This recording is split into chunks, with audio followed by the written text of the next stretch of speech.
படத்தினுடைய கருப்பொருளை மையமாக வைத்து அரிசி என்ற பெயர் வைத்திருப்பது பொருத்தமானது. உண்மையிலேயே ஒரு ஃபார்முலா இல்லாத, வழக்கம்போல டூயட் இல்லாத, விரசமான காட்சி இல்லாத, கிராமப்புறத்து குறிப்பாக குடவாசலுக்கு பக்கத்தில் இருக்கக்கூடிய நெய்க்குப்பை என்ற அந்த கிராமத்தில் விவசாயிகளுடைய வாழ்க்கையை சரியாக படம் பிடித்து காட்டுகிறது அரிசி என்ற இந்த படம்.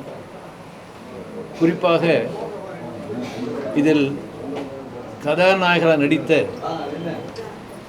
திரு முத்தரசன் அவர்கள், அவருடைய அரசியல் எனக்கு தெரியும், அவருடைய அரசியல் முகம் தெரியும். ஆனால் முத்தரசனுக்குள்ள இன்னொரு முகம் இருந்தது என்பதை இந்த படத்தின் மூலம் நம்ம பார்க்க முடிஞ்சிருக்கு. குறிப்பாக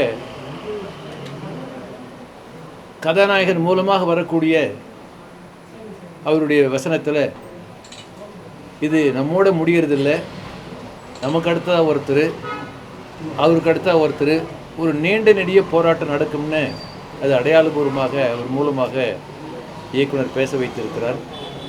குறிப்பாக கதாநாயகன் இறந்த பிறகு கதை அப்படியே முடிஞ்சிருமோ இதெல்லாம் நம்ம கவலையோடு பார்க்கக்கூடிய நேரத்தில் இந்த கிளைமேக்ஸ் காட்சி என்பது ரொம்ப நல்லா பண்ணியிருக்கிறாங்க. முக்கியமானது அநேகமாக இதில் சமுத்திரக்கனி தவிர மற்றவங்களாம் நமக்கு தெரியல. ஒருவேளை எல்லாருமே உங்களுக்கு தொடர் முத்தரசன் உள்ளிட்டு வரக்கூடிய பல்வேறு பாத்திரங்கள் என்பது நம்ம முதல் முறையாக பார்க்குற மாதிரி இருக்குது. அந்த அடிப்படையில் இந்த படத்தை, இதனுடைய திரைக்கதையும் திரைக்கதை வசனமும் ரொம்ப நேர்த்தியாக, ரொம்ப விறுவிறுப்பாக பார்க்கக்கூடிய அளவுக்கு உருவாக்கி இருக்கக்கூடிய இயக்குனரை மனதார நம்ம பாராட்டுறோம். அதுபோல் எல்லா நடிகர்களும் கடைசியாக ஒரு கட்டத்தில் ஒரு ஃப்ளாஷாக காட்டக்கூடிய அந்த படம் என்பது, அதில் மார்க்ஸ், பெரியார், அம்பேத்கர் என்பது எப்படி உங்களுக்கு இந்த தீண்டாமை கொடுமை எதிர்த்து அல்லது விவசாயிகள் மீது தொடுக்கக்கூடிய அரசாங்கத்தினுடைய அந்த கொள்கை எதிர்த்து, இப்படி உங்களுக்கு இந்த 3 தலைவர்களுடைய அவர்கள் பின்னால் இருக்கக்கூடிய அந்த தத்துவம் வழிகாட்டக்கூடிய அடுப்பு அடையாளமாக காட்டியிருக்கிறாங்க. ஒட்டுமொத்தமாக ஒரு ரொம்ப எளிமையாக, ரொம்ப இனிமையாக, கிராமத்தை மையமாக வைத்து அநேகமாக அசல் கிராமத்தை மையமாக எடுத்துக்கூடிய இந்த படம் என்பது பாராட்டுக்குரியது. அநேகமாக தமிழ் மக்கள் மத்தியில் மிகப்பெரிய வரவேற்பை பெறுகின்ற அடிப்படையில் இயக்குனரையும் தயாரிப்பாளரையும் முத்தரசு உள்ளிட்ட மற்ற எல்லா இந்த பார்த்து நடித்த அனைவர்களையும் நான் மனமாற பாராட்டுகிறேன், வாழ்த்துகிறேன்.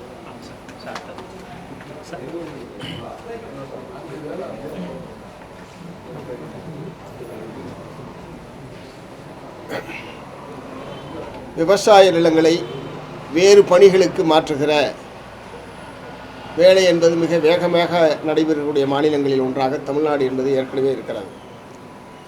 வருடத்திற்கு சராசரியாக 1 லட்சம் ஏக்கர் நிலங்கள், விவசாய நிலங்கள் வேறு பணிகளுக்கு மாற்றப்படுகிறது. இத்தகைய கார்ப்பரேட்டுகள் விவசாய நிலங்களை அபகரிப்பதற்கான தீவிரமான முயற்சிகள் நாடு முழுவதும் நடைபெற்று கொண்டிருக்கிறது. வேறு எது இல்லாமையினாலும் இருக்கலாம், ஆனால் உணவில்லாமல் மனிதனால் உயிர் வாழ முடியாது. அதற்கு தமிழ் மக்களை பொறுத்தவரை அரிசி என்பது தான் முக்கியமான உணவு. ஆகவே அந்த அரிசி என்கிற பெயரில் விவசாயிகள் இன்றைக்கு எதிர்நோக்கக்கூடிய சவால்களை மிக தத்துரூபமாக இந்த திரை காவியத்தின் மூலமாக வெளிப்படுத்தியிருக்கிறார்கள்.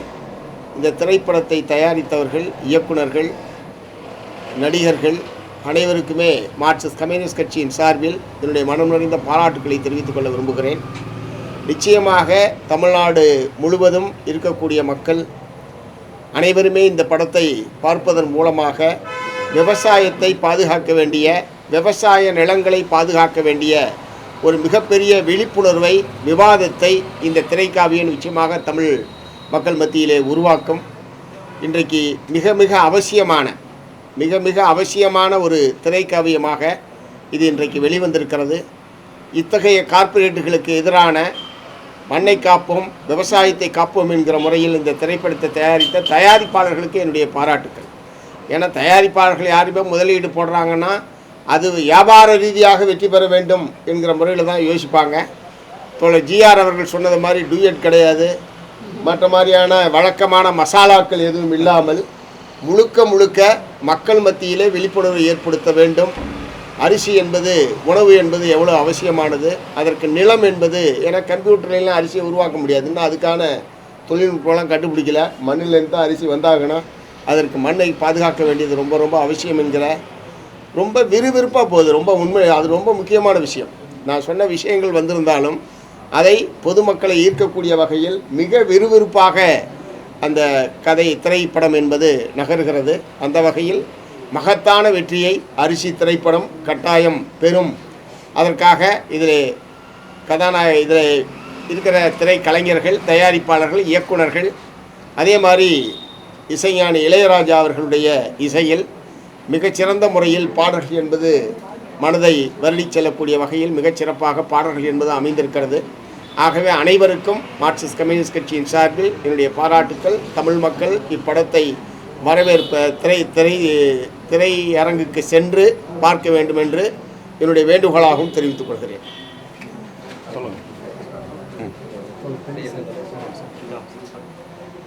இந்த அரிசி திரைப்படம் என்பது மண்ணையும் மக்களையும் இணைத்து அடுத்த தலைமுறைக்கு ஒரு எச்சரிக்கை. நம்முடைய விவசாய நிலங்கள் எந்த அளவிற்கு பறிக்கப்படுகின்றன, பாழாக்கப்படுகின்றன, அடுத்த தலைமுறை எப்படி உணவு பஞ்சத்தை சந்திக்கப் போகிறது என்ற செய்தியை மிகவும் துல்லியமாக இதில் இந்த படக்குழுவினர் வழங்கியிருக்கிறார்கள். 75 ஆண்டுகளுக்கு முன்பு, 100 ஆண்டுகளுக்கு முன்பு பசி, பட்டினி, பஞ்சம், உயிர் சேதம் இதை பற்றியெல்லாம் நாம் படித்திருக்கிறோம். பசுமை புரட்சியின் மூலமாக அதை நம்முடைய முன்னோர்கள் கொண்டு வந்து பசி இல்லா, பட்டினி இல்லா தமிழ்நாடாக மாற்றினார்கள். இப்பொழுது மீண்டும் 100 ஆண்டுகளுக்கு பின்பு என்ன நடந்ததோ அதை கார்ப்பரேட்டுகள் மூலமாக விவசாய நிலங்களை தொழிற்சாலைகள் ஆக்குவதும், வீட்டு மனைகள் போடுவதும் ஒரு மிகப்பெரிய கூட்டு சதி நடந்து கொண்டிருக்கிறது. அதை மிகவும் தத்துவமாக எடுத்து மக்களுக்கு அடுத்த தலைமுறை என்ன விளைவுகளை சந்திக்கப் போகிறது என்பதை திரைப்பட குழுவினர் இதை ஒரு மிகப்பெரிய கமர்ஷியல் இல்லாத குடும்ப படமாக, அடுத்த தலைமுறைக்கு படமாக இதை வெளியிட்டு இருக்கிறார்கள். துணிச்சலாக அரிசி திரைப்படம் ஒரு உன்னத காவியமாக இன்றைக்கு திரைக்கு வந்திருக்கிறது.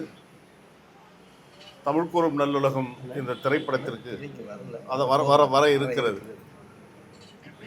எனவே தமிழ் கூறும் நல்லுலகம் இந்த திரைப்படத்திற்கு நல்லாதரவு தந்திர வேண்டும்.